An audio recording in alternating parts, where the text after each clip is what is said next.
Hello everyone. तो आज इस वीडियो में मैं डिस्कस करूंगा बहुत ही इंपॉर्टेंट पॉइंट। पढ़ाऊंगा नहीं, लेकिन जो ज्ञान आज मिलेगा वो इंपॉर्टेंट है आपके एग्जाम के लिए, जो है जेई मेन 2020। और मैं बात कर रहा हूं जनवरी में होने वाले एग्जाम के बारे में। तो अभी जो टाइम चल रहा है ये एकदम बोल सकते हैं कि पीक प्रेशर का टाइम है। जैसे जैसे पेपर नजदीक आता जाएगा वैसे वैसे टाइम और ज्यादा प्रेशराइज करने लगेगा आप लोगों को।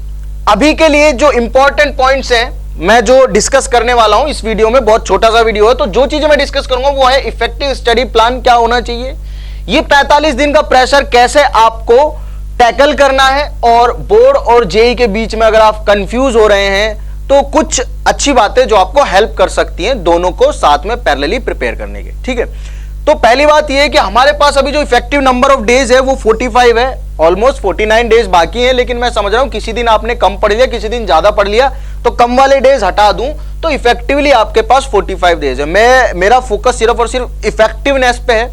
और अभी टाइम ये चल रहा है कि 45 डेज की अगर मैं बात करूं तो बहुत ज्यादा दिन नहीं है, बट बहुत कम भी नहीं है। बस इस चीज को याद रखना है कि ये 45 डेज बहुत ज्यादा नहीं है, तैयारी कर रहा है उसके लिए बहुत ज्यादा नहीं है, लेकिन बहुत कम भी नहीं है। अभी भी बहुत सारी चीजें हैं जो आप कर सकते हो, जो आपको एक अच्छी रैंक दिला सकती है जेईई मेंस में, एक रिस्पेक्टेबल रैंक तक ले जा सकती है। ठीक है, इतने टाइम में आपको पता है बड़े बड़े युद्ध जीते जा चुके हैं हिस्ट्री में इतने टाइम के अंदर। तो बट सिर्फ और सिर्फ अच्छी स्ट्रेटजी बना के जो गया है मैदान में उसे। ठीक है, तो मैं यहां पे बात कर रहा हूं कि इस प्रेशर को हैंडल कैसे किया जाए। देखो ये सारी सिचुएशन से मैं भी गुजर चुका हूं, बोर्ड वर्सेस जेईई मेन, और ये 45 डेज का प्रेशर और इफेक्टिव स्टडी प्लान क्या होना चाहिए। तो इसको टैकल करने के लिए आपके पास एक ही चीज है, वो है आपका स्टडी प्लान। ठीक है, ये स्टडी प्लान क्या कहता है, इफेक्टिव स्टडी प्लान, देखो ये हर एक स्टूडेंट का अपना होता है। किसी को रात में पढ़ना पसंद है, किसी को दिन में पढ़ना पसंद है, किसी को दोपहर में पढ़ना पसंद है, और किसी को कभी भी नहीं पढ़ना पसंद है। तो उन बच्चों के लिए मैं बात नहीं कर रहा हूं जिन्हें कभी भी नहीं पढ़ना है, क्योंकि वो ऑलरेडी ऐसे है कि उनको मीनिंगफुल नहीं लग रहा है ये सब। बट जो लोग मेहनत कर रहे हैं, मैं चाहता हूं कि वो लोग सही में क्रैक करें ये एग्जाम। जो लोग एफर्ट कर रहे हैं, जो लोग हार्ड वर्क कर रहे हैं, पूरे 2 साल से पढ़ते हुए आ रहे हैं, 11th जब से स्टार्ट किया आज तक पढ़ते हुए आए हैं, तो इन 45 डेज की वजह से वो एक अच्छी जगह पे अपने आप को देख सकते हैं विद इन शॉर्ट टाइम। अभी छोटे से टाइम के बाद वो अपने आप को बहुत अच्छी जगह पे देख सकते हैं। बस ये 45 डेज की बात है। ठीक है, तो प्रेशराइज अपने आप को नहीं करना है, आप प्रेशर एग्जाम को डालो। एग्जाम नियर आ रहा है, ठीक है, आप एग्जाम पे ही प्रेशर करो, अपने आप के ऊपर एग्जाम को प्रेशर मत बनाने दो। उससे होगा क्या कि जैसे जैसे आप इफेक्टिव स्टडी की तरफ मूव करोगे, मतलब क्या है कि इसको आप काउंटर करोगे यहां से। कैसे काउंटर करोगे कि आपने अपना जो भी प्लान बनाया हुआ है, ठीक है, what ever your plan is, जो भी आपने प्लान बनाया, जो भी आपका टाइम टेबल है, उस प्लान को फॉलो करो। लेकिन उसमें एक छोटी सी चीज मैं ऐड करना चाहूंगा कि तीनों subject, physics, chemistry and maths, ठीक है, तीनों सब्जेक्ट को आपको इक्वल इंपॉर्टेंस देनी है। इक्वल इंपॉर्टेंस का मीनिंग क्या है कि भाई तीनों सब्जेक्ट जो है वहां से आपका 100 मार्क्स का पेपर आएगा। अगर 100 मार्क्स का पेपर आएगा तो आप मान लो फिजिक्स में तो लेके आ रहे हो 90 मार्क्स, लेकिन यहां पे केमिस्ट्री और मैथ्स में आपके 20-20 नंबर आ रहे हैं। ठीक है, तो वो मीनिंगफुल नहीं है। आप तीनों को, जो भी आपका स्ट्रॉन्ग सब्जेक्ट है उसको थोड़ा सा आप अब कॉन्सेप्चुअली स्ट्रॉन्ग हो चुके हो, तभी आपका स्ट्रॉन्ग है, तो आप क्वेश्चंस को प्रैक्टिस करते हुए चलो। बाकी जो कॉन्सेप्ट वीक है जिस भी चैप्टर में, जिस भी सब्जेक्ट में, उनको एक बार थोरोली आप विजिट करो, उनको आप जाके देखो कि यार मुझे ये चीज नहीं आती है तो क्यों नहीं आती है। सब कुछ आपके पास अवेलेबल है, डाउटनेट ऐप आप लोग यूज कर रहे हैं, तो आप लोगों को पता है कि कहां पे क्या चीज मिलेगी, तो आप उसका यूज करो। कैसे यूज करोगे? ऐप है, ऐप में जाके फिजिक्स पढ़ो, केमिस्ट्री पढ़ो, मैथ्स पढ़ो, डाउट पूछो, कुछ भी करो। क्रैश कोर्स हम लोगों ने चलाया हुआ है जहां पे आपको टॉपिक वाइज एक्सप्लेनेशन मिल रही है, क्वेश्चन प्रैक्टिस कराए जा रहे हैं, जो कि प्योरली जेईई मेन लेवल को ध्यान में रख के करवाए जा रहे हैं। ठीक, तो आपका जो भी प्लान है, जैसे भी आप पढ़ते हो, आप सुबह 9 से 11 पढ़ते हो, फिर रेस्ट लेते हो, फिर 1 से 4 पढ़ते हो, फिर रेस्ट लेते हो, फिर पढ़ रहे हो। ठीक है, तो जो भी आपका प्लान है उस प्लान के अकॉर्डिंग आप काम करो। लेकिन छोटी सी टिप मेरी तरफ से ये है कि तीनों सब्जेक्ट को आप ध्यान में रख के स्टडी करो।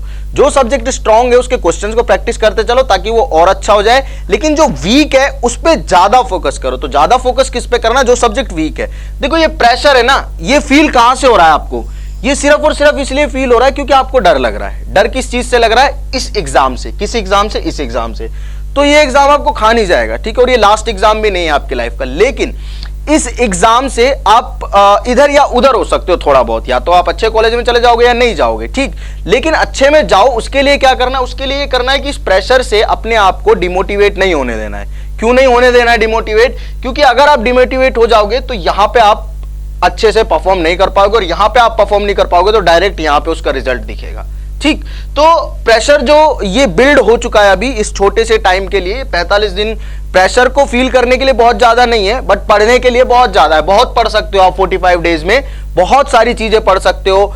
आपको क्रैश कोर्स में बहुत सारी चीजें मिल जाएंगी।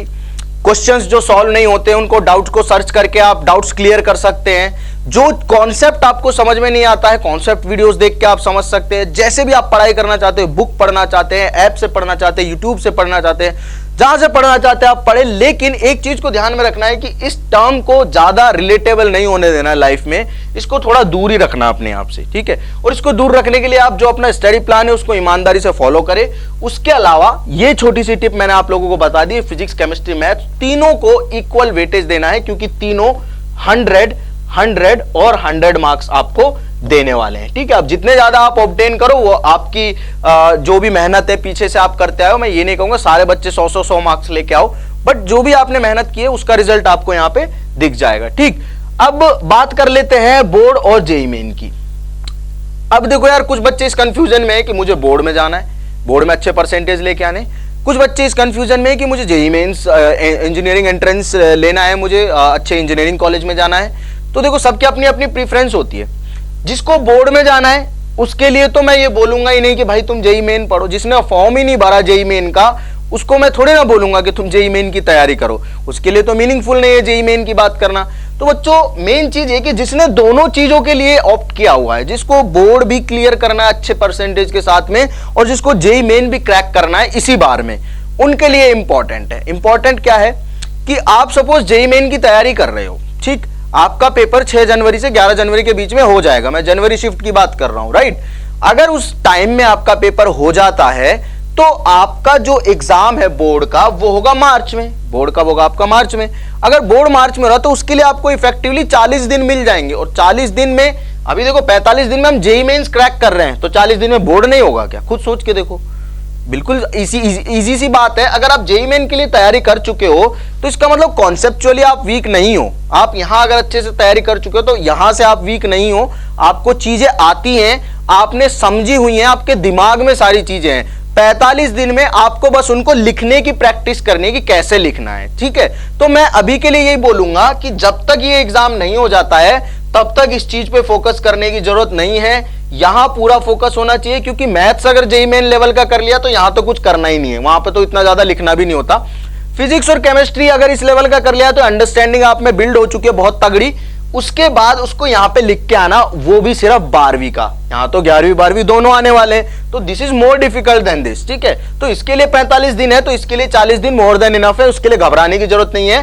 बोर्ड के लिए भी हम आपको पूरी तरह सहयोग करेंगे, पूरी तरह आपको असिस्ट करेंगे। किसी भी प्रकार की हमें लगता है कि स्ट्रेटजी आपके लिए हेल्पफुल हो सकती है, वो हम बनाएंगे, अप्लाई करेंगे और आपको प्रोवाइड करेंगे, ठीक है। तो अभी के लिए जेईई मेंस पे हम बात कर रहे हैं। क्रैश कोर्स हमने इसीलिए चलाया ताकि जो बच्चे वीक हैं, जो रैंक सोच रहे हैं कि हमारी नहीं आ पाएगी उतनी अच्छी, तो उनकी रैंक इंप्रूव हो जाए, इसीलिए हम लोग क्रैश कोर्स को रन कर रहे हैं और करते रहेंगे जब तक जेईई मेंस होने जाता आपका। अब अगर आपकी अच्छी रैंक आती है तो बहुत अच्छी बात है, जो कि हमारा मेन मोटिव है कि आपकी अच्छी रैंक आए। That is why we are running this crash course, ठीक। तो मैं यही उम्मीद करूंगा कि आप लोग प्रेशर को ज्यादा फील नहीं करेंगे, और आप कर सकते हैं, इसलिए कर सकते हैं क्योंकि आप पढ़ रहे हैं। आपको खुद को ये चीज पता होनी चाहिए कि आपने ये चीज फॉलो की हुई है, एक स्टडी प्लान बनाया हुआ है, और उस प्लान के अकॉर्डिंग आप तीनों चीजों को बराबर वेटेज दे रहे हैं, बराबर टाइम दे पा रहे हैं, अच्छे प्रोपोर्शन में टाइम दे पा रहे हैं। आप चीजें सीख रहे हैं एवरीडे। देखो, लर्निंग ज्यादा इंपॉर्टेंट है, आप सीख रहे हो, वो सबसे बड़ी बात है। आप कोई भी वीडियो देखते हो, फिजिक्स पे आते हो, आप मान लो सिंपल हार्मोनिक मोशन देख रहे हो, आप पेंडुलम समझ रहे हो, पहले नहीं आती थी लेकिन अब सीख रहे हो, तो आप सीख रहे हो तो आप कॉन्फिडेंस गेन कर रहे हो। और अगर कॉन्फिडेंस गेन कर रहे हो तो आप ये कर सकते हो, आप ये भी कर सकते हो, ठीक। तो मेरी तरफ से इस वीडियो में इतना ही। नेक्स्ट हम मिलते रहेंगे और समझते रहेंगे और क्रैश कोर्स कंटिन्यू करते रहेंगे और टॉपिक्स को पढ़ते रहेंगे। Thank you.